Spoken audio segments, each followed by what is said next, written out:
Good evening. How's everyone doing? Welcome. My name is Stephen Gray. I'm the Urban Design Program Director here at GSD, and I am really excited to welcome you here tonight for an amazing lecture. But first, we have some housekeeping. So a quick reminder that we have live captioning available today for any individuals in person in the audience or online.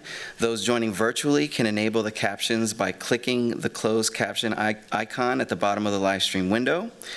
For the in-person audience, live captioning is available through the QR code, which is currently on the screen.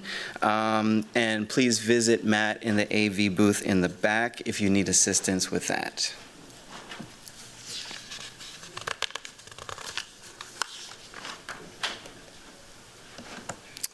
So I would also like to invite you to some upcoming events, a couple of public lectures and activities here at the GSD. So tomorrow, Thursday, October 30th, Joshua Ramos, founding principal of New York-based architecture firm Rex, will reflect on the evolution of his work over 10,887 days since he defended his master's thesis here in Piper Auditorium. And I would ask who's counting, but I think we already know the answer to that.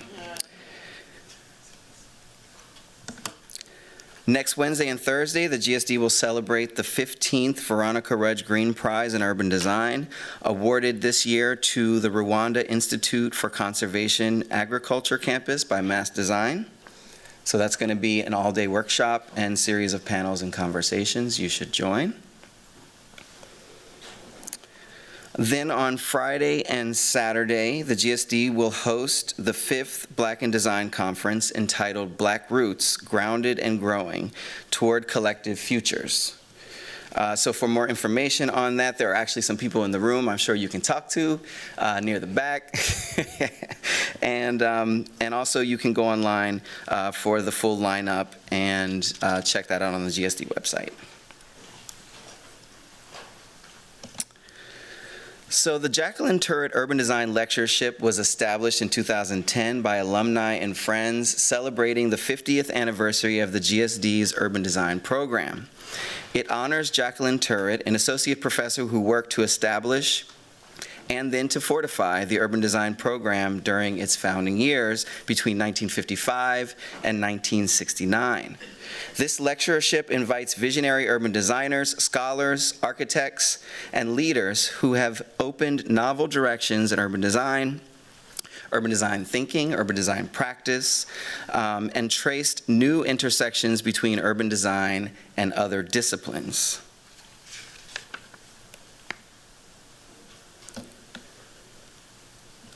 So tonight, it is my great honor to welcome Professor Mabel O. Wilson, a scholar, designer, and thinker whose work has transformed how we understand the relationship among race, nation building, and the built environment. Before I share my formal introduction, I want to share a few personal reflections. I first encountered Professor Wilson's work as a student in architecture school through her Who Builds Your Architecture advocacy project, a collective research project she co-founded to expose the global systems of labor that underpin architectural production. So this wasn't the first time that I had thought about the agency of design, but it was the first time I began to think more deeply about the agency of the designer. That the decisions to take or decline a project itself is an act of legitimacy, perhaps more consequential than the design ambitions of the project itself.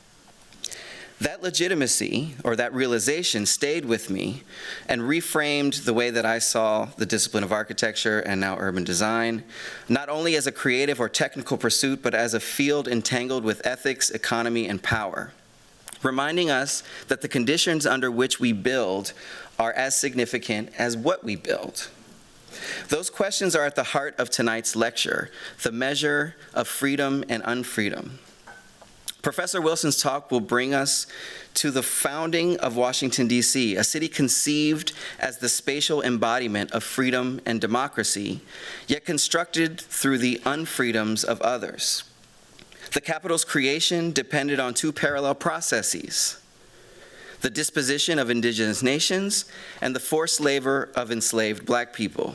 And in tracing this history, Professor Wilson will reveal to us how land, law, labor, and other aspects of city building served both as material and ideological foundations of the United States, where the pursuit of liberty for some was inseparable from the subjugation of others. For those of us in the design disciplines, this line of inquiry cuts to the very core of our field. Architecture and urbanism are not neutral containers for history. They are the material expressions of society's priorities, hierarchies, and ideals. Every plan, every monument, every piece of civic infrastructure reflects choices about who belongs, who benefits, and whose narratives are preserved or erased. Professor Wilson's work urges us to measure not only the physical form of our cities, but also the social and moral architectures that underlie them. Across her scholarship, curation, and practice, she exposes how the built environment both constructs and conceals the terms of national identity. Her books, Negro Building, Black Americans in the World of Fairs and Museums, Begin with the Past, Building the National Museum of African American History and Culture, and co-edited Race and Modern Architecture, From the Enlightenment to Today, form a body of work that reveals how race has spatialized the making of modernity itself. These works demonstrate that the histories of architecture, colonialism, and capitalism are deeply intertwined, and that the understanding of this entanglement is essential to any vision of a more equitable future. Through her practice, Studio and, Professor Wilson extends these insights into built form. Projects such as the Memorial to Enslaved Laborers at the University of Virginia, which is co-authored by some in this room and others who are in this building every day, translates the historical research that she does into spatial and sensory experiences, creating places that acknowledge collective memory while opening space for reflection and repair. These are not monuments in the traditional sense. They are acts of reckoning, designed not to close the book on the past, but to keep it open, inviting new generations to confront the legacies that shape our institutions and our landscapes. Her work reminds us that design is never a question of what we make. It is a question of what and whom we honor, what and whom we exclude, and how we might reimagine the very grounds of belonging that we seek to expand. Formally, Professor Wilson is the Nancy and George E. Rupp Professor of Architecture, Planning, and Preservation, and Chair of African American and African Diaspora Studies at Columbia University, where she has also served as the Director of the Institute for Research in African American Studies and co-director of the Global Africa Lab. She is the founding member of Who Builds Your Architecture and co-curated the Museum of Modern Art's landmark exhibition, Restructuring Architecture and Blackness in America. Her current book project, Building Race and Nation, Slavery, Dispossession, and U.S. Civic Architecture, continues her deep explorations of how the physical making of the Republic was bound to racial ideologies of freedom and belonging.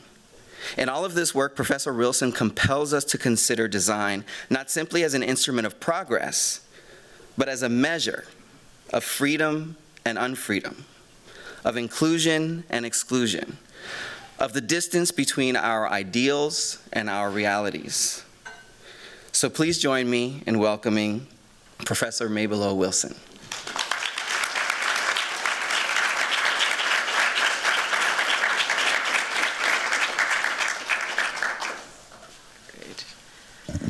Thank you, Stephen, for that very, very, very, very, very generous introduction.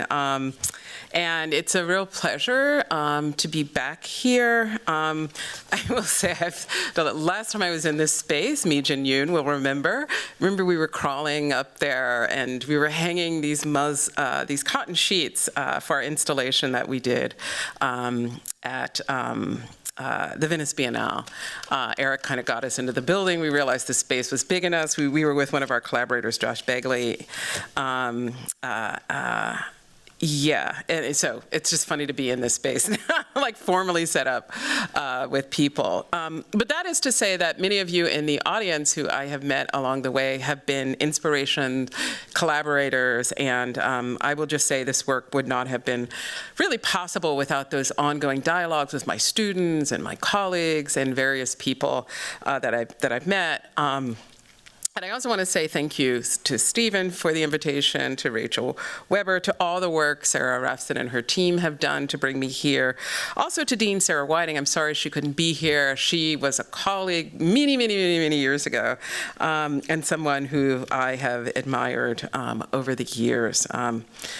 So let's get started.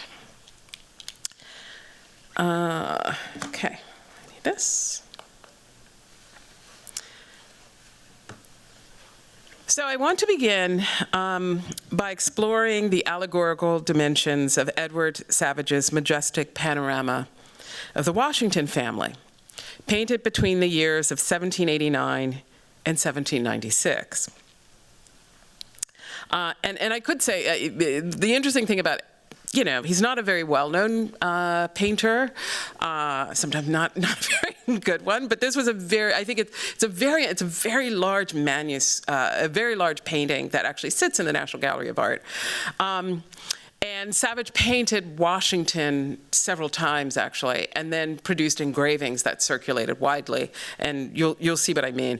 But nonetheless, I've just been fascinated by this painting.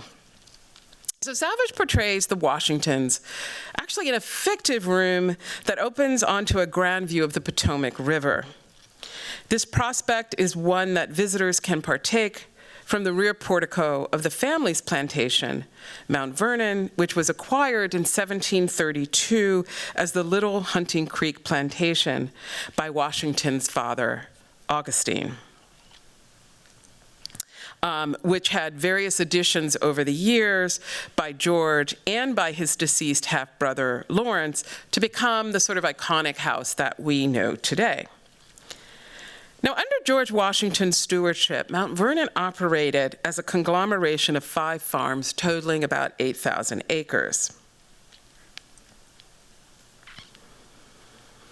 And it's important to note that the Washingtons were typical of European colonial planters who strategically erected their plantations throughout the New World along waterways, creeks, rivers, and bays. This proximity meant that hogsheads, large barrels holding crops like tobacco, cotton, sugar, and wheat and rice, could easily be loaded onto boats and barges heading to local ports.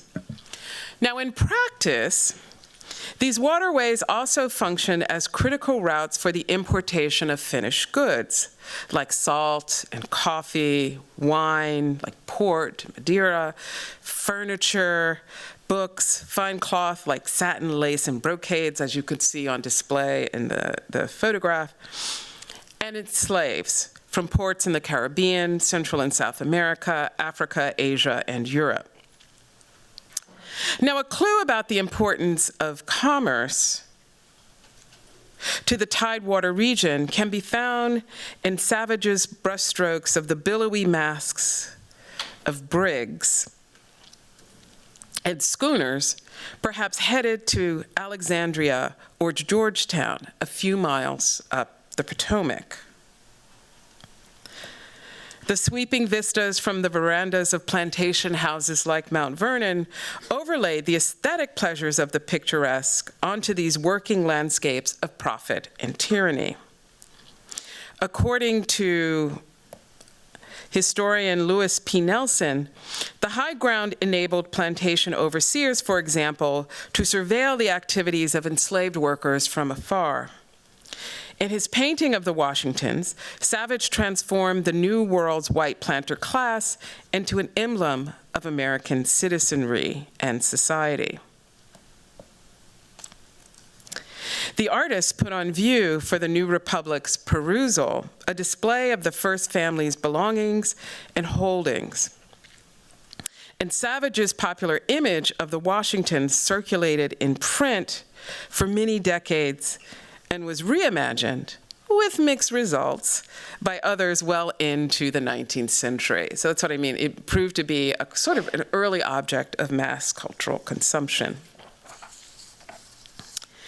Now, what the painting visually and spatially narrates in Savage's carefully orchestrated scene of planter domesticity are the intersecting realms of gender and race, property and nation. So let's take a closer look at his subject. Now, the artist positions stepson George Washington Parke Custis, also known as Wash, at the threshold of the painting. The boy's hand rests on a terrestrial globe supported by a mahogany base, most likely the one found in Washington's study. Now, Wash also grasps a divider, which was a tool of measurement used to draft maps and architectural drawings.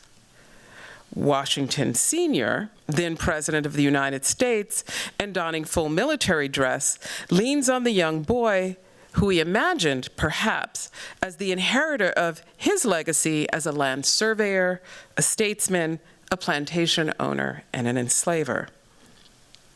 Now, the person who occupies the other honorific seat at the table is First Lady and wife Martha Custis Washington, attired in luxurious satin and fine lace. She holds one corner of the centerpiece of the ensemble, a map of Washington City, the new capital 16 miles north on the Potomac, named in honor of her revered husband. Behind the table, Savage positioned Eleanor Nellie Parke Custis against a backdrop of trees and the river. Nellie assists her grandmother in holding the other corner of the map. Whereas Wash, her brother, stands closest to us, the viewers, seemingly free to wander out of the frame and equipped to take measure of the world, the Washingtons frame and shelter Nellie as she practices the protocols and learns the duties of a planter wife and mother from her beloved grandmother. Savage highlighted the first family faces by encircling each with a luminous halo of white lace that befitted their class status as Virginian elites and their venerated status as the future of the nation. Now, furthest from the viewer and hemmed into the corner of the domestic scene, Savage placed Washington's young body servant, Christopher Shields. The inclusion of the house servant in this first painting of the first family represents what scholar Simon Gikondi has called, quote, slavery's powerful haunting of the culture of taste, end quote. Note how, in contrast to the family's radiance, Savage portrays Shields' face in dark tones with his profile receding into the tree foliage and the massive brick-colored column. His gray shirt and coat may have been sewn from osnaburg, a coarse linen fabric typically used to fashion slave clothing. Osnaburg also functioned as a visual signifier of Shields' status as slave. In Savage's rendering, the fabric's coarseness contrasts strikingly against the rich jasper red brocade that upholsters Martha Washington's chair. Now, it is important to note that Shields was part of the estate of Martha Washington's first husband, Daniel Parke Custis, and therefore he remained her property as a dower slave, which was not usual for women to be able to hold property, but in this case, Martha Washington was able to hold on to her slaves as her property. Yet Shields' placement of a hand in his red brass button waistcoat evinced that he was a man of restraint and modesty, perhaps a nod to the young Colonel Washington's pose in Charles Wilson Peel's portrait that hung in the front parlor of Mount Vernon. Most certainly, Shields' gesture complicates his representation as family prop and Mrs. Washington's property. I've been fascinated by this configuration of the racialized and gendered axis of men and nature, the liberated and the dominated, the owners and the owned. For novelist scholar Toni Morrison, darkness and blackness was throughout U.S. history a strategic cultural trope through which white Americans imagined the self and liberation. Thus, if Christopher Shields belonged to the Washingtons, could he ever belong to himself as a self-possessed, self-determined subject? Could he ever be a citizen of the United States, since the nation's foundational belief radically declared that all men are created equal?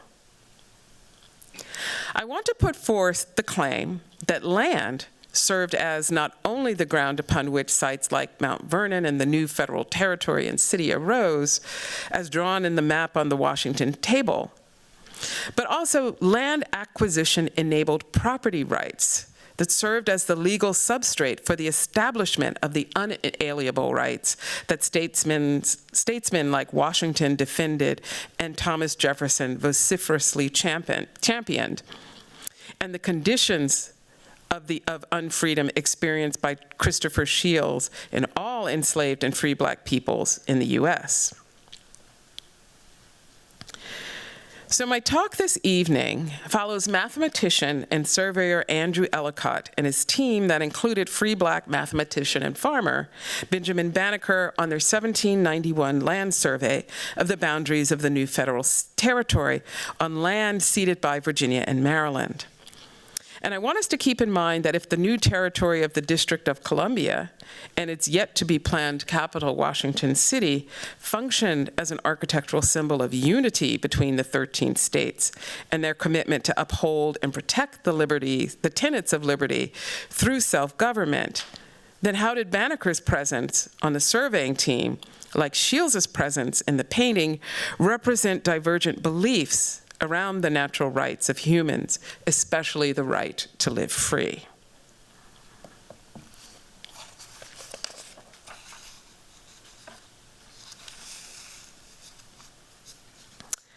So it was a cold, blustery day in February of 1791 when the land surveying team, with equipment in tow, Gunther's change, and a portable zenith sector, headed south from Alexandria, Virginia, a former tobacco station, now bustling port along the lower Potomac River, whose shores had been the boundary between the Powhatan Confederacy and other Algonquin peoples to the north. A highly respected Pennsylvanian mathematician and surveyor of English Quaker origins, Andrew Ellicott led the team of 4 white Americans and 1 free Black surveyor named Benjamin Banneker. Scientifically minded surveyors like Ellicott had the tools and techniques to measure large territories. Men of his stature and talents were widely admired and in demand. Ellicott, along with his fellow Pennsylvanian David Rittenhouse, a celebrated astronomer, inventor, and land surveyor, were the only 2 Americans who possessed the highly prized skills of being able to craft their own scientific instruments. Together, they had constructed a small, portable zenith sector, a type of telescope capable of establishing base meridian lines calibrated to precise celestial observations. The 2 collaborated on the 1784 charting of the Mason-Dixon line, neatly dividing Maryland, Delaware, and Pennsylvania. And the following year, Ellicott would plot the Ellicott line across Pennsylvania to separate it from the indigenous nation's Northwest territories. Given his unparalleled talents, Ellicott could measure with precision the 10-mile boundary lines of the new federal territory. The President of the United States, George Washington, working closely with his Secretary of State, Thomas Jefferson, a former Virginia governor and ambassador to France, charged Ellicott and his survey team with the task of locating the south cornerstone of the preliminary boundary survey for the new federal territory, future of the nation's capital, Washington City. The team's destination was Jones Point, which sat near the confluence of the Great Hunting Creek and Potomac River on land once inhabited by an Algonquin tribe, the Nacotchtank. Now, Washington and Jefferson conveyed coordinates to Ellicott for where he should commence his first measurement, although Ellicott's superior technical skills determined their starting point to be inaccurate. Both sons of wealthy Virginia planters, Washington and Jefferson were capable land surveyors with expertise to calculate the coordinates. Now, prior to military service, Washington had completed over 100 surveys in Virginia. Knowledge of how to conduct a survey was essential for assaying the vast tracts of land owned by Washington, Jefferson, and other planters.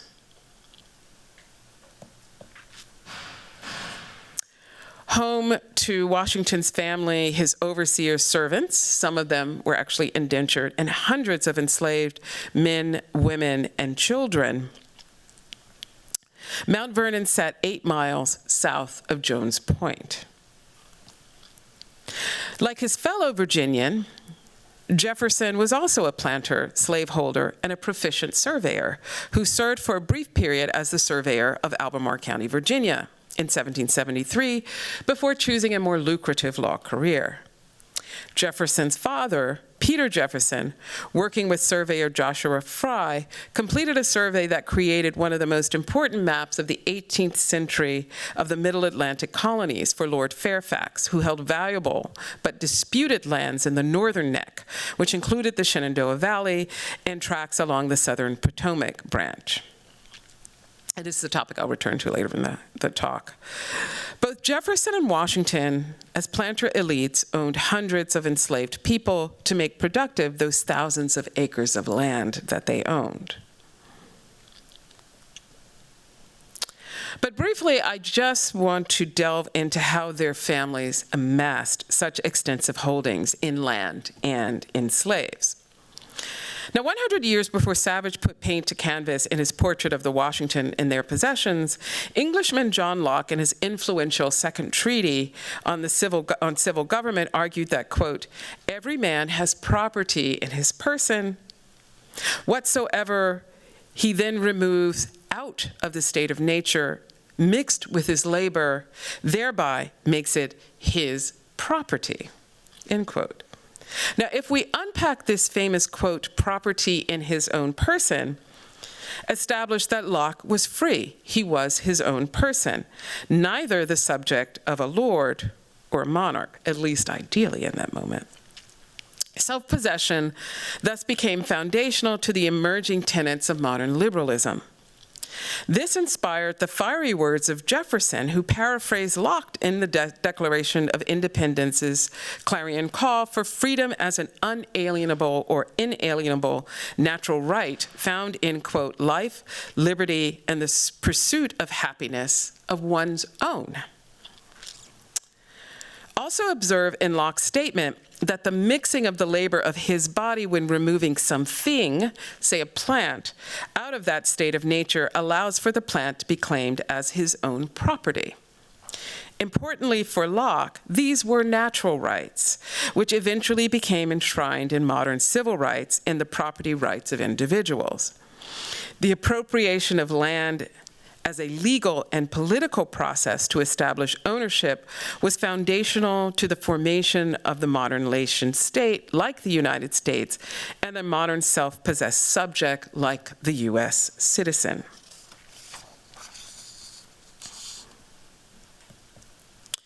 It helps to review the history of how vast tracts of land like those inherited by Washington and Jefferson were assembled. In Great Britain, James I, for instance, sanctioned the creation of joint stock companies, like the Virginia Company of London that founded the colony of Virginia in 1607. Charles I issued royal charters, like the one awarded to a Virginia Company investor, Lord Calvert, who established the Maryland Palatinate in 1632. Through these speculative enterprises of colonies and plantation, as we stand in one of them, knights and gentlemen investors, known as adventurers, along with guilds, amassed substantial wealth through trade and colonization in the Americas and the Caribbean.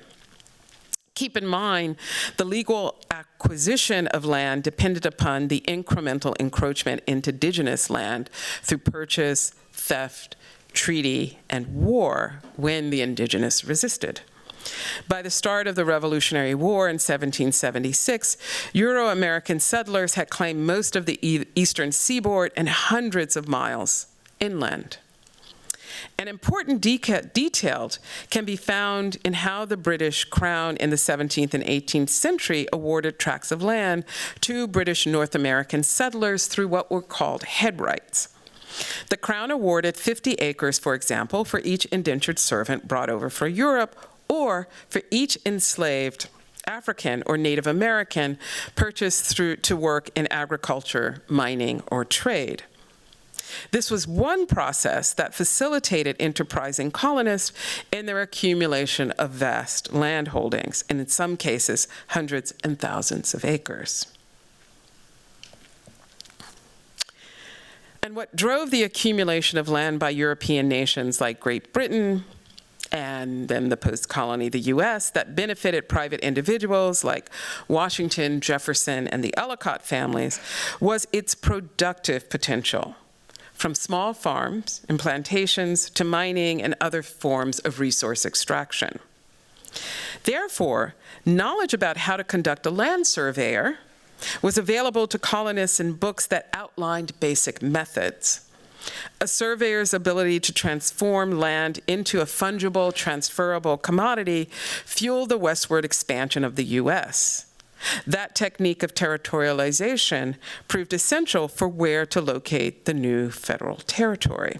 And this is a map that sort of redrawing what the properties were, the plantation properties were before the purchase of the U.S. government. And the U.S. government had to negotiate with all of those owners about, how the lots in the modern city, the new city, were going to actually be sold and who was going to profit.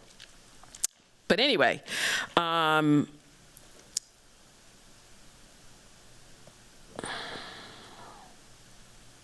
so the new district's 10-mile by 10-mile rotated square that straddled the snaking bend of the Potomac demonstrates how the surveyor's tools and techniques of measurement imposed an abstract Platonic geometry onto a natural landscape.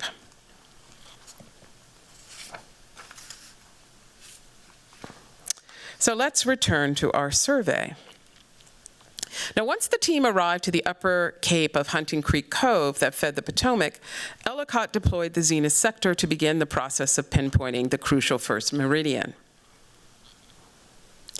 To define the district's southern boundaries, Ellicott extended 2 straight lines 10 miles long in first a northeasterly direction, with each calculated at a 45-degree angle from the starting point at Jones Point. Over the next 4 weeks, the survey team would employ the zenith sector and other basic land surveying tools to overlay 2 10-mile vectors on the northern half of the rotated square. They would map out 100 miles in area total on land ceded by Maryland and Virginia to the federal government. And so the team, out of this, prepared a preliminary survey with a more accurately detailed survey and plan to follow at a later date.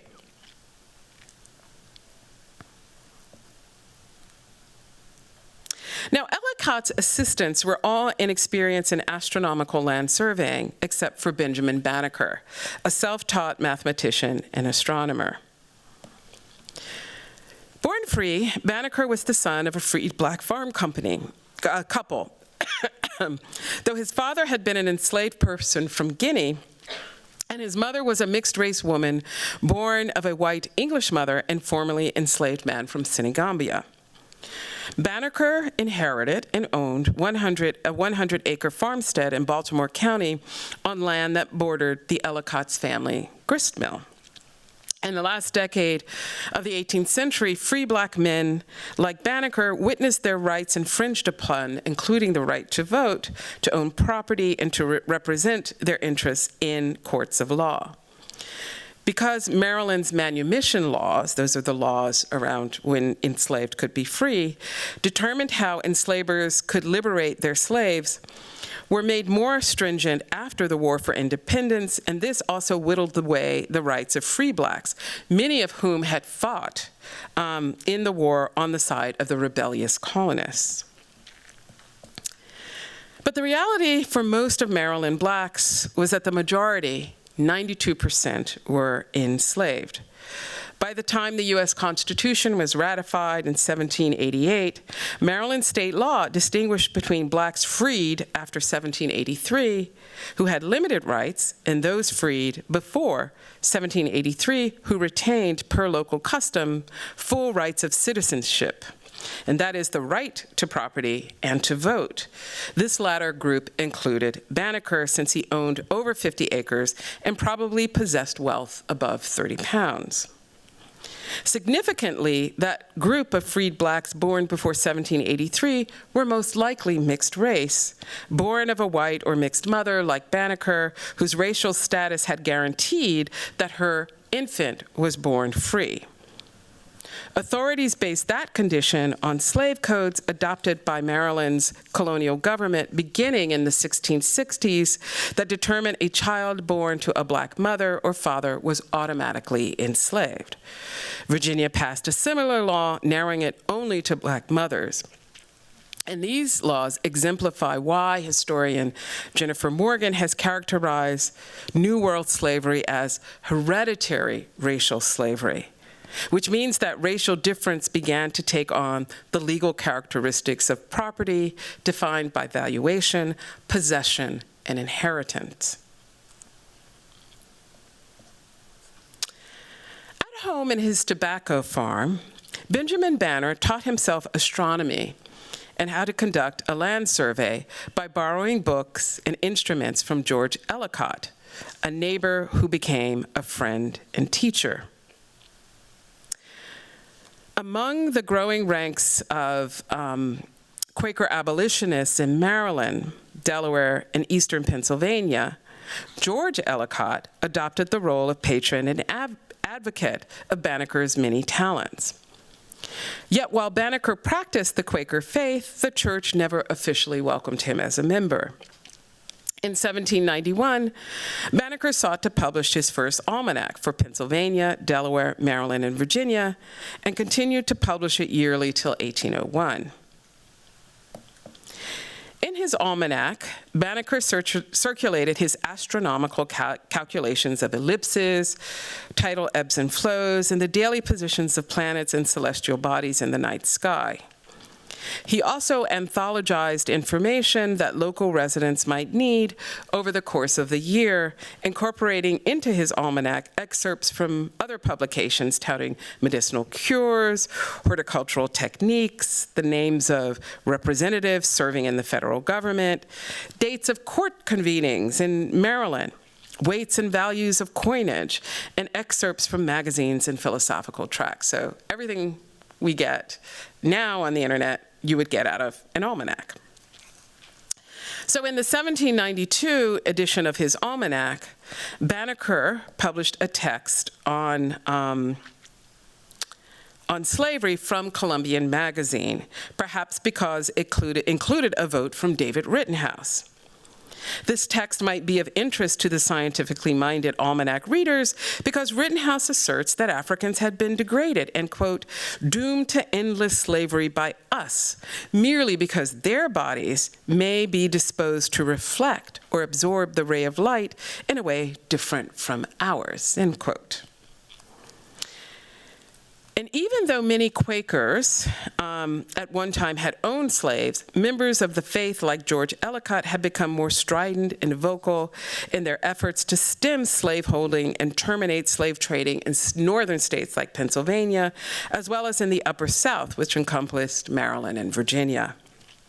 Importantly, Quakers objected to Thomas Jefferson's insistence on the inferior mental abilities of the Negro race, as argued in Notes on a State of Virginia, which had been published in the US in 1788 and circulated widely by 1791. The relationship between Notes and Jefferson's design for the Virginia State House, which is something I explore in the book, a model for future civic buildings in the US. So it is believed that George Ellicott encouraged his cousin, Andrew Ellicott, that's the surveyor, to hire Banneker after other white surveyors declined the offer to join the federal surveyor, and George and his brother could not, Andrew Ellicott's brothers could not join as well. So there was a sort of shortage of surveyors that were equipped to sort of work with the more complicated surveying equipment.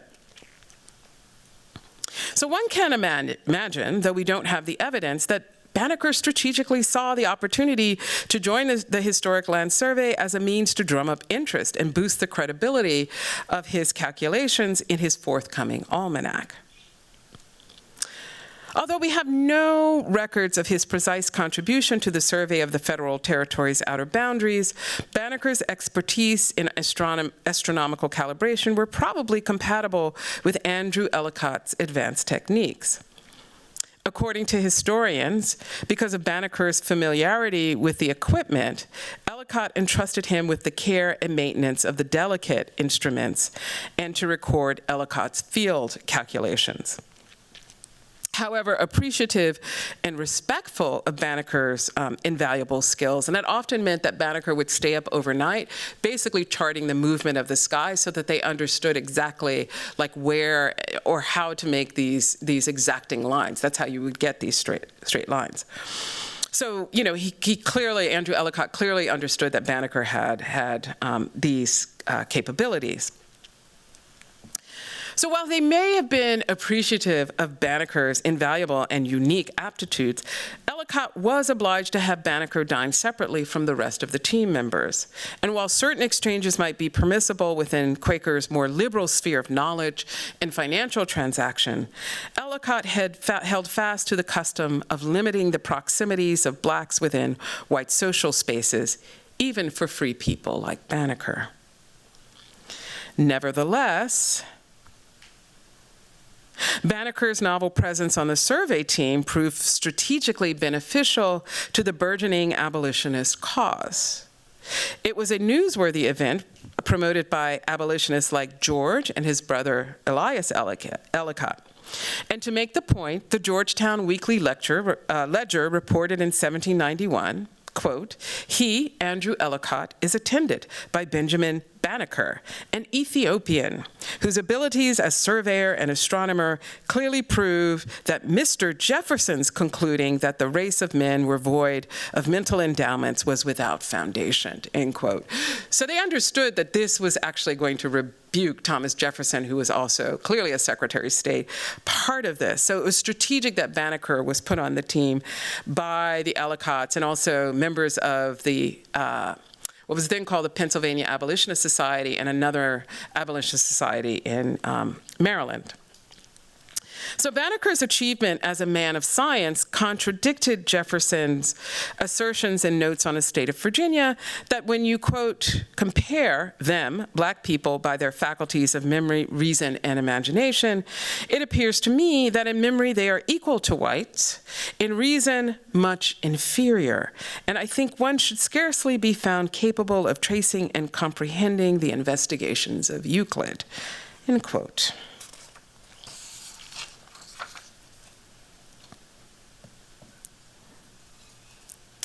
So what was Banneker going to do? 5 months after his contribution to Ellicott's first surveyor, and Banneker was in his 50s when he was doing this. It was very hard. He was up all night. It was cold. It was damp. Not what you want for. And remember, this was in the 18th century. So, he being in his 50s, he was, is equivalent to probably being much older today. So he only stayed in the survey for several weeks before, he went home to also tend to his farm. So 5 months after his contribution to Ellicott's first surveyor, Banneker wrote to Jefferson. His primary goal was to promote the publication of his forthcoming 1792 almanac. And along with his letter, Banneker sent Jefferson a handwritten copy of his calculations. In the August 19, 1791 letter to Jefferson, Banneker's introductory address to the Secretary of State condoned a tone of humility and deference. He wrote, quote, "I am fully sensible of the greatness of the freedom which I take with you on the present occasion, a liberty which seemed to me scarcely allowable," quote, especially in the light of, quote, "the almost general prejudice and prepossession which is so prevalent in the world against those of my complexion," end quote. So in the phrase, "the freedom which I take with you on the present occasion," Banneker established that he both comprehended what it meant to be free and that he shared this condition of freedom with Jefferson, albeit for him, it was also a precarious one, a scarcely allowable right, not guaranteed by custom or the U.S. Constitution.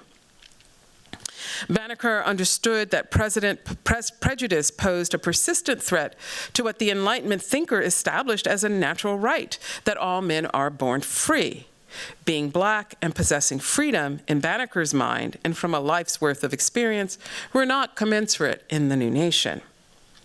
Now, to give further evidence of his deprivation of liberties he faced daily, Banneker characterized the dehumanization wrought from racialization and slavery by directly highlighting that his, quote, "race of beings had labored under abuse, censure, and contempt," quote, "that we have long been considered rather brutish than human, scarcely capable of mental endowments," end quote. So keenly aware that Jefferson was revered as a preeminent judge of human nature, Banneker asked why such prejudicial sensibilities, underwritten by Christian morality, prevailed in regards to the abuses of slavery and the equality of all men. Even quoting the first words that Jefferson wrote in the Declaration of Independence that, quote, "We hold these truths to be self-evident that all men are created equal, and that they are endowed by their Creator with certain inalienable rights, that among these are life, liberty, and the pursuit of happiness." Having made a calculated argument that slavery unreasonably restricts and immorally curtails the freedom of enslaved blacks, as well as those like himself and his family, free blacks, Banneker used the rest of his letter to promote his almanacs, evidence of his own aptitudes as a man of science and a naturalist, which he hoped that Jefferson would review and circulate among his naturalist interlocutors. That a black man would enter into conversation with a preeminent white man of science like Rittenhouse, Ellicott, and Jefferson required Banneker to make it known to his almanac readers that the information important for navigation and farming was, quote, "calculated by a sable descendant of Africa, who by the specimen of ingenuity evinces to demonstration the mental powers and endowments that are not the exclusive excellence of white people, but the rays of science may illuminate the minds of men of every clime, however they may differ in the color of their skin," end quote. So Banneker showed himself to be both a man of reason and a man of the marketplace, a strategy for survival under racial capitalism deployed by people like Phyllis Wheatley, who Jefferson also denigrated as not having produced anything worth critique. So within 10 days, Jefferson responded to Banneker. The Secretary of State expressed his gratitude for Banneker's letter, and in contrast to his earlier well-known postulation in Notes on a State of Virginia that blacks were naturally inferior, a position abhorred by abolitionists like the Ellicott brothers and their fellow Quakers, Jefferson wavered based on, quote, proofs as you exhibit that nature has given to our black brethren talents equal to those of other colors of men, and that the appearance of a want in them is owing merely to a degraded condition of their existence in both Africa and America, end quote. So to any man of science, the almanac's astronomical calculations served as evidence of Banneker's intelligence and abilities. Perhaps because Banneker astutely sent Jefferson a manuscript written in his own hand, these, quote, proofs as you may exhibit, prevented the latter from making the argument that someone else might have written these calculations. In this case, Jefferson did not question the author of Banneker's work as he had previously done with Phyllis Wheatley.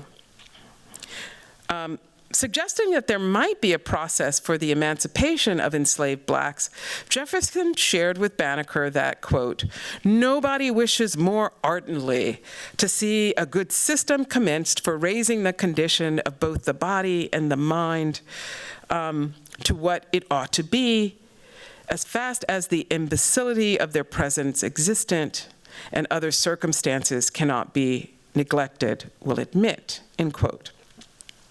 So that slavery had degraded the intellectual and physical conditions of the enslaved and free blacks, rather than perhaps natural predispositions, was possible based on Banneker's remarkable accomplishments and abilities. That there should be efforts launched to improve their plight was clearly a moral imperative. But Jefferson seemed to hedge on when this would be possible, writing when circumstances admit. To be sure, this recognition of Banneker's perhaps innate talent was for Jefferson a scientific judgment and not a political one. In his capacity as Secretary of State, he did not in any way suggest that the Sable astronomer's ardent plea that slaves in the U.S. should be freed. So if the federal territory and soon-to-be designed federal city functioned as an architectural symbol of the union between the 13 states and their commitment to Republican values of liberty, then the presence of Banneker on the surveying team for that unparalleled project represented divergent positions on the natural rights of humans, especially if blacks should remain enslaved or be freed. And clearly, Banneker's contribution to Ellicott's survey and his own almanac provided white abolitionists with a potent argument that slavery was a moral abdication of the natural rights of human equality. This would become an increasingly thorny issue as to whether states or the federal government had jurisdiction over this question, one that harbored the potential to tear apart the fragile threads of national unity as the continued expropriation of land inhabited by indigenous people continued and the incorporation of the Northwest Territories challenged the spread of slavery. So on March 28, 1791, Ellicott presented the survey documents to Washington. President Washington in Georgetown, a small town on the Maryland side of the Potomac, established in 1751 on the land that had been an Aconchitec village. Georgetown began as a tobacco station, grew into a port town, and was now inside the boundaries, like Alexandria, of the federal territory. 2 weeks later, the three commissioners selected by Washington to oversee the construction of Washington City joined an entourage of politicians and prominent citizens from Alexandria to place a cornerstone at Jones Point to mark the southernmost extension of the new federal territory, which you can see that marker is still there.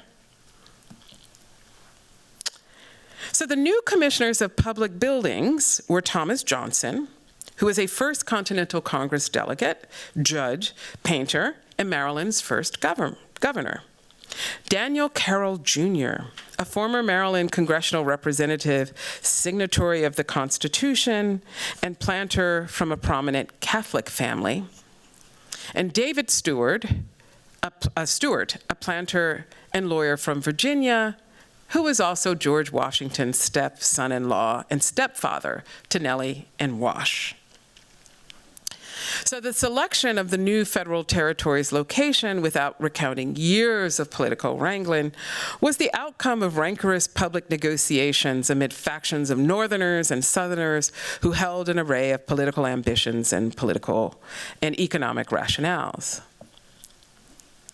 The selection of a site along the Potomac emerged from backroom negotiations, which many saw as fundamentally democratic between the powerful statesmen, among them Washington, Jefferson, Congressman and planter James Madison of Virginia, and the Secretary of Treasury, Alexander Hamilton of New York. And that is the room where it happened, if you remember that from Hamilton. But most importantly, the factors determining where the new federal territory would rise, I would argue, was property. The right to possess humans as property and access to indigenous lands to convert to private property. So before the U.S. Capitol was finished, Philadelphia's Pennsylvania State House, also known as Independence Hall because of its storied history as the site of the signing of Declaration of Independence, hosted the meetings of the Continental Congresses before and during the Revolutionary War. It was also the venue for the first of the 10 Confederate Congresses convened between 1781 and 1789 until the U.S. Congress took shape with the ratification of the Constitution. As a busy mercantile port city and Quaker stronghold, Philadelphia posed challenges for some congressmen, especially those who traveled with enslaved servants, because in 1781, Pennsylvania's legislature had passed the Act for the Gradual Abolition of Slavery. Under this law, Pennsylvania residents had to annually register their enslaved persons. They could not import slaves from out of state. Any enslaved child born after 1780 would be free when age 28, and non-residents were only allowed to own enslaved people for up to 6 months, after which the enslaved people were legally free. So you could see how that last provision was a problem. And this act led different factions, including Southern representatives who long harbored resentment of the city's abolitionist sentiment, to pressure to move future congressional sessions elsewhere. Now, throughout his presidency, the Washingtons traveled with an entourage of enslaved household servants from Mount Vernon, first to New York City and then to the president's house, a row house in Philadelphia, where they resided from 1790 to 1797. Now, in her role as planter wife, Martha Custis Washington oversaw all households and, in fact, owned many of the enslaved workers at Mount Vernon, which she, as I said, inherited from her husband's estate. Now, the First Lady held concerns that residing long-term in Philadelphia would embolden their enslaved servants to flee.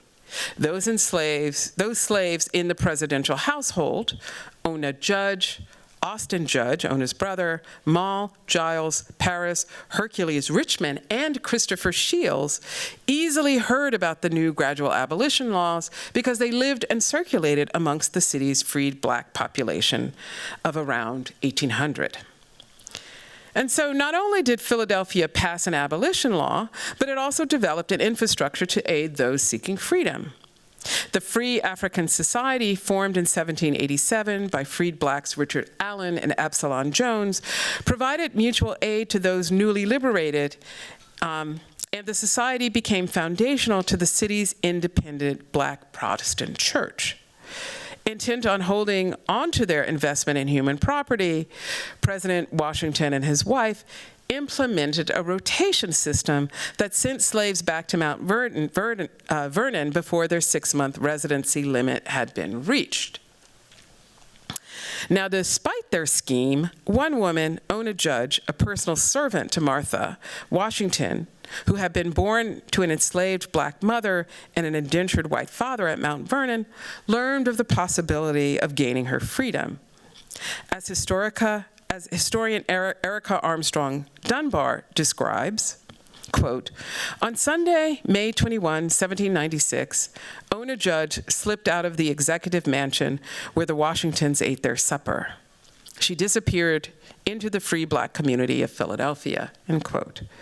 Though Washington posted advertisements seeking Judge's return, she was never apprehended and died a free woman in New Hampshire in 1848.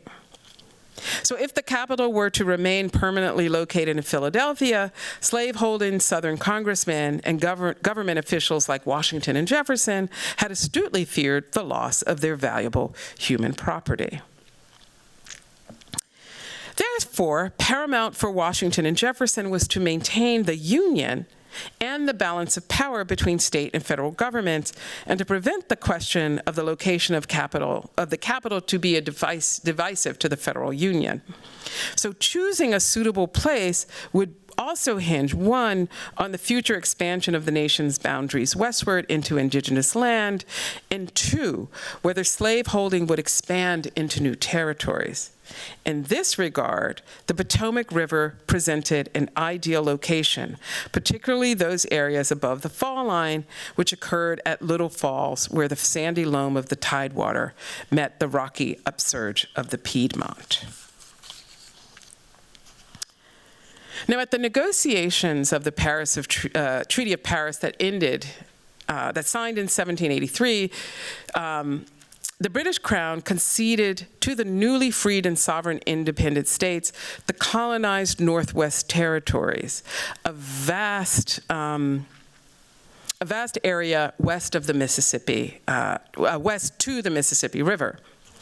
The Virginia colony had chartered in 1748, for example, the Loyal Company, whose investors sought land speculation, trade, and settlement in this area west of the Alleghenies in what is now West Virginia. And one investor and company director was Peter Jefferson, father of Thomas, who was enlisted to survey the territory. And so in 1755, Peter Jefferson and Joshua Fry, also a land surveyor and Loyal Company investor, produced one of the most detailed maps of the regions for the Crown's commissioners of trade and plantations. The map claimed lands for settlement and trade that were the domains of the Six Nations, that is, the Iroquois, Haudenosaunee Confederacy of Tuscarora, Seneca, Mohawk, Cayuga, Oneida, and Onondaga Indians. Artist Francis Hayman's scenic cartouche of the map depicts activities in a fictional port where four white merchants sip wine while transacting businesses against a backdrop of enslaved, half-clothed servants and laborers who packed and loaded hogsheads of tobacco onto boats. Now, at the same time the Loyal Company was established, the Virginia colony also chartered another land speculation venture that was going to claim 500,000 acres in the Ohio Valley.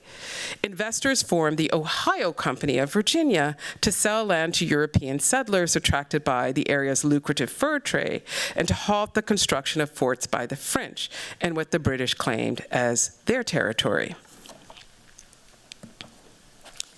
Now, George Washington, along with his older half-brothers Lawrence and Augustine Washington, were key investors in the Ohio Company. And notably, Washington had been purchasing and selling land since he had acquired his first tract in 1752.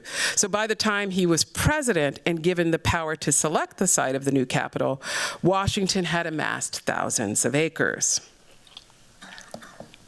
Historian Kenneth Bowling parses that, quote, there were 4 water routes from the west to the Atlantic that existed at that time.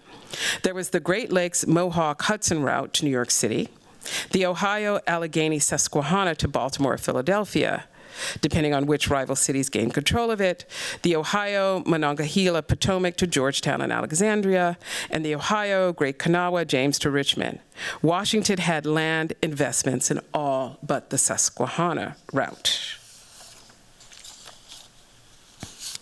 So Washington had been an early advocate of clearing the Potomac River, which required building a series of canal locks beginning at Little Falls, 5 miles north of Georgetown, to navigate the major rapids. The proposed locks terraced the 275-mile-long Potomac to make the waterway navigable. Access would increase the value of his holdings in what is now Pennsylvania, West Virginia, Ohio, and Kentucky, acreage that Washington claimed through purchase from his surveying explorations and as payment for leading troops of the Virginia Regiment in the 7 Years' War. So Washington had joined Thomas Johnson before he was a Washington City Commissioner to promote a 1774 bill in the colonial Maryland legislature to launch an effort to tame the Potomac. And in fact, the war interceded, and it was Johnson who proposed that Washington become the general at the First Continental Congress. But it was 10 years later and after the war that Maryland, under Johnson's governorship, chartered the Potomac Company, and Virginia joined the charter 1 year later. So if successful, constructing locks up the Potomac would open a reliable, safe route to transport raw materials from Western territories to Eastern ports, and then make the waterway attractive to manufacturers. A navigable waterway would also facilitate the transit of European and American settlers to territories where they could purchase parcels sold by land speculators like Washington. So to lead the new Potomac Company, the directors elected Washington as its president in 1784, and the Virginia legislature gave him companies of shares to seal the deal. Maryland Congressional Representative Daniel Carroll, also future Washington City Commissioner, took on the role as temporary chair. Thomas Johnson became the Potomac Company's second president in 1789, when Washington had to resign the post after his election to become the first president. And also, Stewart he was an investor in the company. And so, while the expertise of engineers and surveyors were a critical part of the development of the canal system, the company also needed labor to remove rocks, trees, as well as dig and lay miles of foundation walls for the canal. So initially, the company sought free white labor for this task. However, they encountered a shortage of available workers. And so efforts to lure white indentured servants from Europe also failed. And so in response, the company had to contract slave labor from nearby plantations. So the company rented enslaved men and boys from planters on a yearly, quarterly, or daily basis to complete the back-breaking work. So as I previously stated, Washington named his Potomac Company's collaborators, Thomas Johnson, Daniel Carroll, along with David Stewart, his son-in-law, as commissioners of public building in charge of overseeing the construction of Washington City. Clearly, two of the three commissioners shared expertise through their work directly with the Potomac Company, and the other one was an investor. They understood that large infrastructural projects required negotiating land purchase, hiring experts, procuring materials, and finding workers, freed and enslaved, skilled and unskilled. And so that became the model for employing slave labor that was adopted to clear the land, quarry the materials, and construct the new capital city. So thus, while Ellicott was busy with Banneker and his team measuring the precise lines that would define the outer boundaries of the District of Columbia, President Washington hired a former French military officer, surveyor, and architect, Pierre-Charles L'Enfant, to conceive of a plan for Washington City. And this is where the story typically picks up for most people. L'Enfant's design, a grid bisected with a large, wide avenues that located the Congress House, which became the U.S. Capitol, and the President's Palace, which Jefferson renamed the President's House, sans the imperial overtones. And eventually, both Ellicott and L'Enfant worked in the field, aided by free and enslaved workers, to survey the former plantations that would become Washington City, to produce detailed maps of the proposed city with enumerated blocks and lots. And you could see the block enumeration here. Their printed maps were circulated widely to stoke interest in the auction of the lots. And those who purchased the properties, like Washington, who would buy 9 lots, would then be responsible for improving the parcels with new buildings. And so from the money earned from eager land speculators, the federal government funded construction of its two main buildings to house the legislative and executive function. The creation of the federal territory and city would encompass one of the largest efforts at city building in the modern European world. And first and foremost, it was the ownership of land and humans, what Locke had originally stipulated as life, liberty, and the suit of property, that paid for the ground on which the new capital city in the District of Columbia would rise along the banks of the Potomac. Thank you.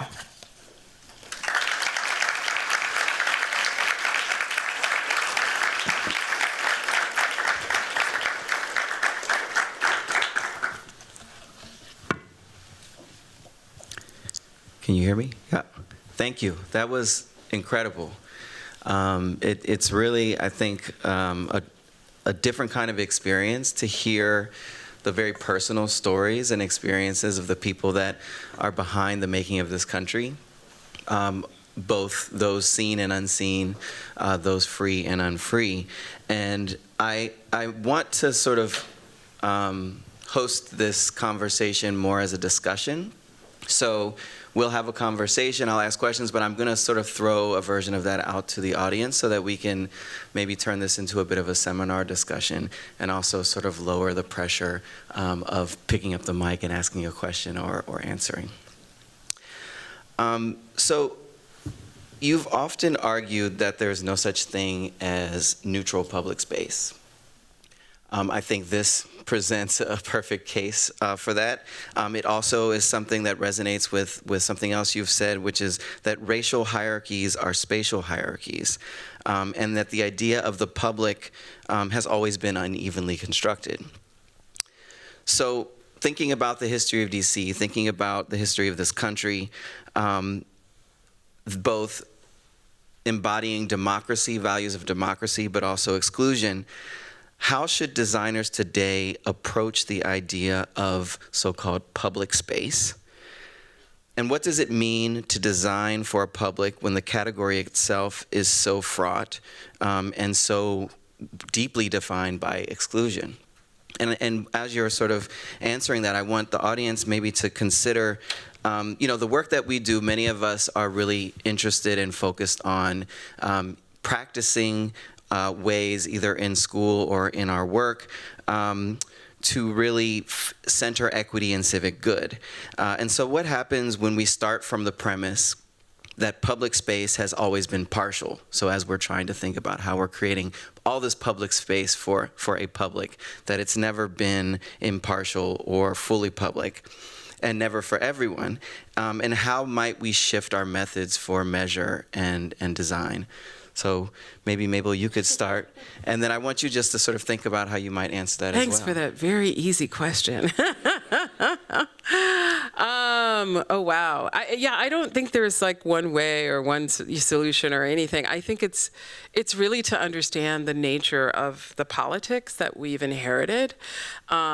Yes, it's ideal that all men are created equal, but I think,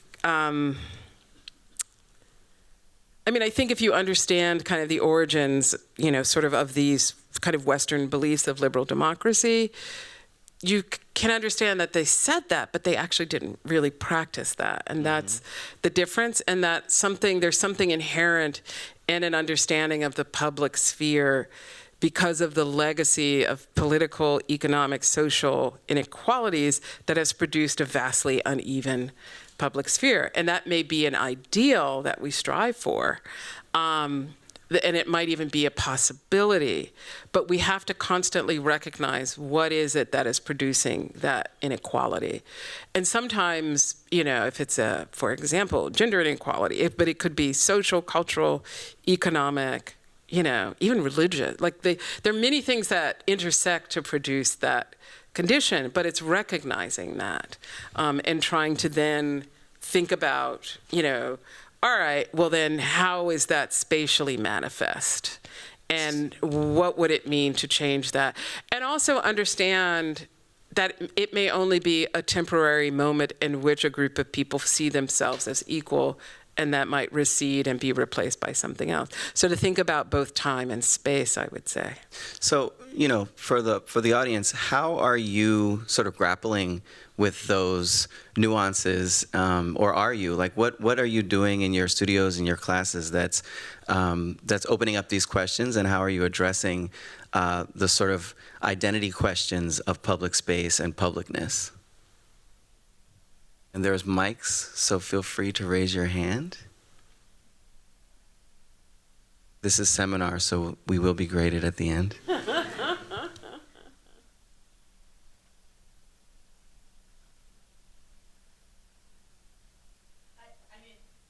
have a question. Yeah. Question. This is a discussion, so I prompt you, but you can also take the prompt where you want to go. Sure. Thank you, Mabel. That was wonderful. That's just amazing. I'm just really intrigued by the figure of Benjamin Banneker, and his love the sort of nerdy side of this man, just drafting an almanac and being sort of this pre-internet person of compiling information, but also and admiring his courage of sort of writing this letter, right? But what I find just very revealing and very telling is that he gains credibility in joining this team and sort of displaying his ability to draw a line and to abstract territory. So in a way, and I understand that this was a team also of abolitionists, but what they are doing is that they are sort of delimiting the territory to what was, originally indigenous land, and we want to believe it still is, right? So he occupies this, I'm sort of eager to perhaps complicate a little bit what he's doing and his participation and this group, abolitionists as they are, right? Their claim and his own claim to Jefferson comes by this participation in binding and dividing the land. I don't know, it's like a comment, not a question, but perhaps I wanted to perhaps, invite you to help me think with this. Yeah, no, I think that's a really excellent point. Andrew Ellicott was,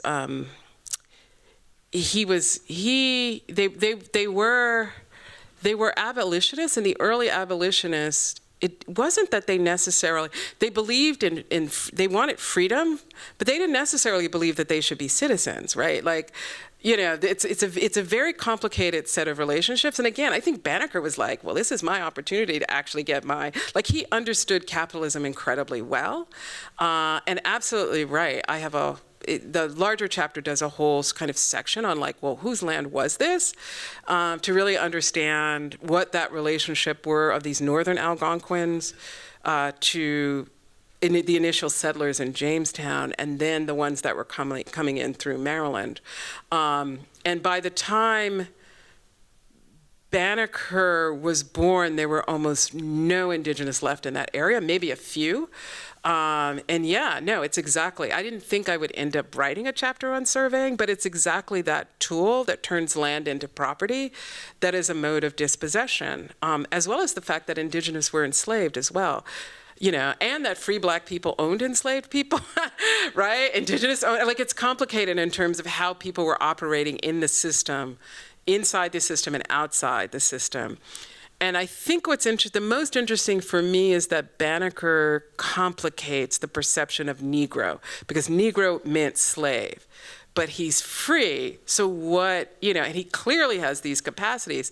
So he complicates that category that reduces him to property.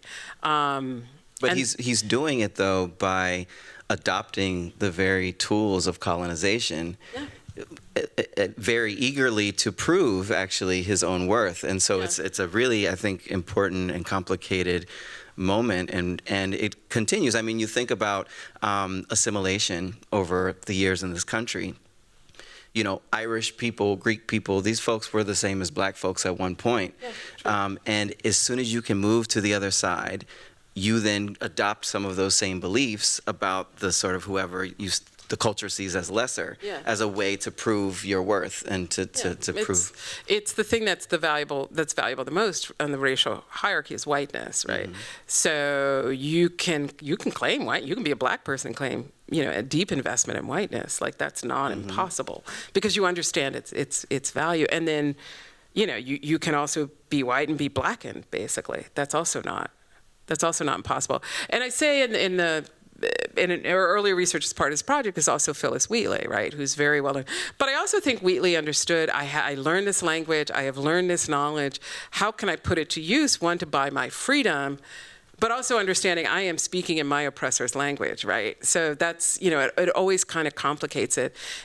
And in her case, I think it's because of her gender that she didn't have the same power and autonomy that Banneker had as a male and as a landowner, right? It was much more difficult for her to survive as a free black woman, right? But I think just putting aside, sorry, and then I'll No. Yeah, continue. I'll just say one last thing, and but it makes a beautiful comparison to her case, which is also sort of taking advantage of boundaries, but in this case to escape, right? The sort of invisible space of where you are free and where one would be free and where one would not be free. Sorry, I like conversations on lights. No. Well, I mean, I think this relates to my question about the methods and measures that we all are learning in this building and executing on in the world. Like, they are of the same lineage that was presented tonight. And so, you know, just sort of channeling Audre Lorde for a moment, like, how do we change things? How do we dismantle the master's house with the same tools that we've gained from the system? So. Thank you so much. I was really interested in the point where you were talking about the justification for moving the nation's capital out of Philadelphia into DC. And I know that a majority of your conversation was very historical, but I'm curious, as we're thinking about now, when the capacity to develop land and turn it into private property has kind of been eclipsed because so much has been developed, how is our national identity being remade now through space, particularly through like occupation and other forms of trying to claim ownership that isn't the actual ability to own it by title, but to somehow remake it through some different kind of ownership that is more, has a greater capacity for where we are physically today? And how do we then, as designers that are maybe not actively engaged in the production of what exists on that private property, but then how do we change the like ways that people can engage with that space so that the ability to remake it is a little less possible, I guess? I mean, do you have something in mind, or is there something you're thinking about in your own work? I feel like I'm always thinking about this, but particularly just like, how do the logics of the way that a space was supposed to be used follows the genealogy of its occupation into the future. And particularly, I was thinking about in DC and thinking about everything that's going on with all these occupations of democratic cities. Like, how is the Trump administration specifically trying to exert itself as a form of pushing a certain notion of what it means to be American through the occupation of space and like the targeting of that? I'm not sure if like it's a question, but I guess I'm just trying to figure out like, when the ability to own something no longer exists, then how are nation states engaging in new ways of ownership that are maybe more symbolic? Yeah, no, I mean, that's the project of settlement, is that you roll up on somebody and it's not yours. And it may be that that group of people doesn't have the concept of ownership, right? that the land and there's just a different understanding of what it is, and that ownership is that's what property. I just didn't realize I would be thinking so much about property in this project, because I think it has to do with it's both the self-possessed modern subject and individual, and then this thing called land, and it helped me understand how both of them are registers of understanding property, and in the West. But ownership is power, and in the current framework that we exist in, and there are always these amazing. So, and this is not just the U.S. It's the problem of the ways in which the West's interpretation of the world has just become the standard global one, right? But these kind of wild stories about people who want to sell their house in the U.S., for example. It could be Baltimore, it could be Marin County. These are two examples I'm specifically thinking of. They're African American, probably middle class. They've done these renovations to that, and they just want to get it appraised. The appraiser comes in, sees the black, and it's like, this ain't worth anything. Mm-hmm. Then they say, well, let me get my white friend to come in. And all of a sudden, the house is worth $1 million, right? And that to me just shows you how Blackness is about a minus whatever, and anybody could be black. That's the thing. I mean blackness. I don't just mean black people. And whiteness, you can claim the wages of white. I'll just share with everybody, and this will go out to the world. My poster child for whiteness is Clarence Thomas. Because he's lived life as a black, but he understands, I get a motor coach, I get these amazing vacations if I will claim the way. It's the same with patriarchy, right? You could be a woman and deeply invested in patriarchy. It's about power. That's the point. And property, the ways in which property functions. And Cheryl Harris has an amazing, important critical race theory, whiteness as property, just sort of nails all of this. The ways in which whiteness became to be understood as a property right and gets enshrined legally. And it's true. If you look at the first the first legislation defining citizen, it specifically says white. It's just in there in 1790 something. Yeah, and this connection of identity and value. I think the two are inseparable. And you've said in the past that architecture produces value and valuation. It makes these kinds of hierarchies and reinforces them. So when we're thinking about, we're designers in the room, right? We're all sitting here, we're trying to figure out how do we engage with and somehow subvert some of these things that have happened and continue to happen. Can we actually do that through design? Actually, or purely symbolically? And are the symbolisms that we can achieve more easily, are those contributing to change? Another, you're asking me to solve all of these. I don't know. I'd be interesting to know if people have, because I think with anything that if you really want to reorganize something, it takes multiple pressure points, I think, to push something to actually transform what it is, particularly if it's something systemic.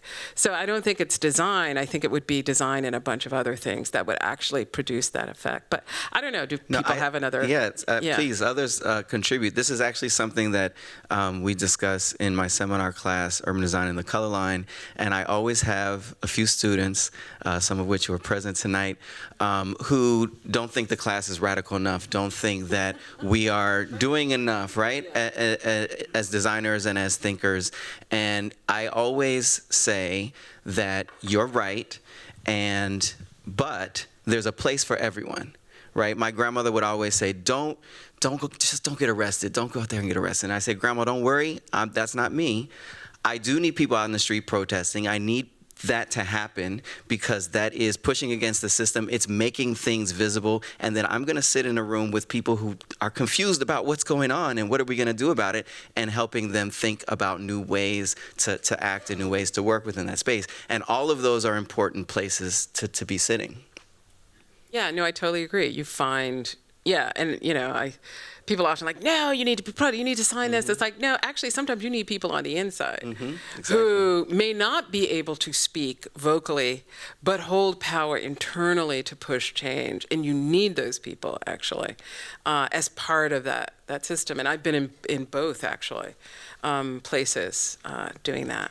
So I think there's a question. Yeah, question in the front, and then, or comment. Yeah, Dana. Hi, and thank you.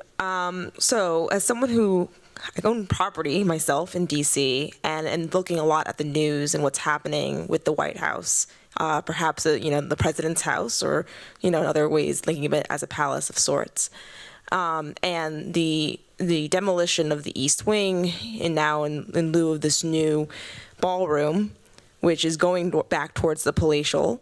How do you sort of contextualize the wielding of power or sub-territories of power, specifically that of the political right, within this moment, and then as it relates back to sort of the histories of this city that was built in part to be a center of the federal power structure, but also that to maintain power and authority and dominance over Black bodies?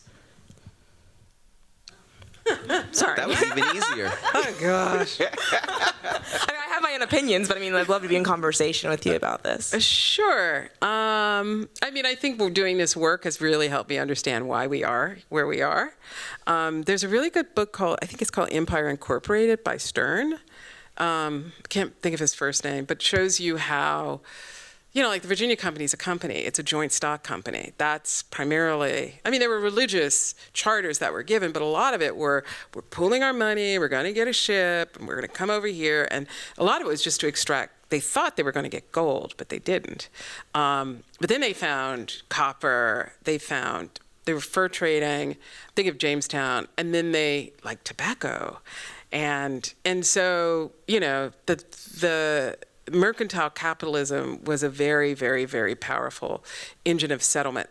A number of the people who developed the Virginia Company, who settled Jamestown, they also invested in something that most people do not know about, the plantation of Ulster, which is how the British ended up in Northern Ireland.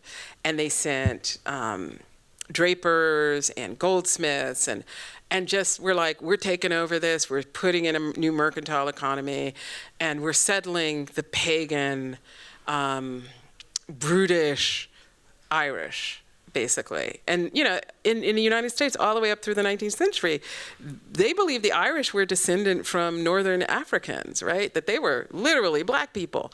And so that kind of, that process of the intersection of just like capitalism, you could say, monotheistic religions, that's in there, patriarchy, heteronormativity. It's like it was all there in the mix, in the formation rate, basically.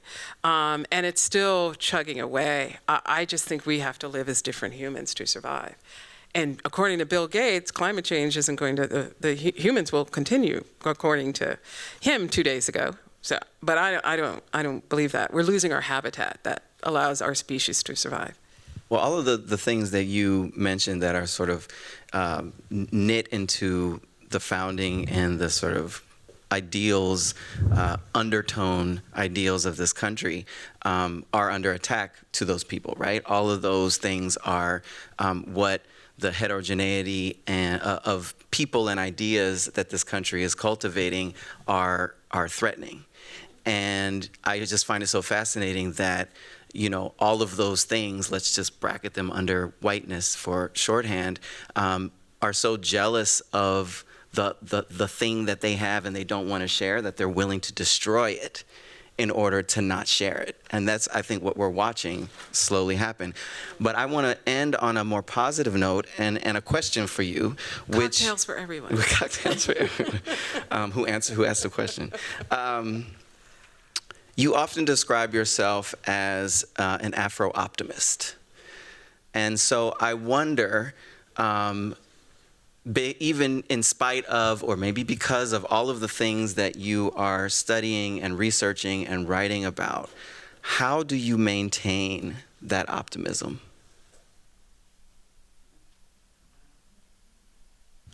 That's tough. Yeah, it's really challenging these days. You know, I think, well, a couple of things. First, there are things. Okay, I see one answer that can link them all. I think about my parents. I just had a conversation with an uncle of mine. He was born in 1945. So when he became voting age in 1921, the Civil Rights Act had just been passed. So he could vote. He had done military service in Korea. And he grew up in North Carolina, so in the segregated South.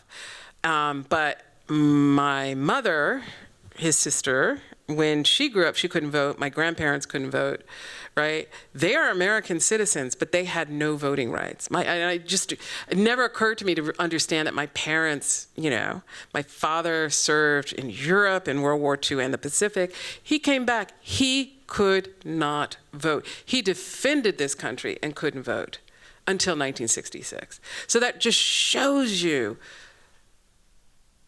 even after emancipation, the power to deny basic rights. And this is happening, you know, again and again. Due process.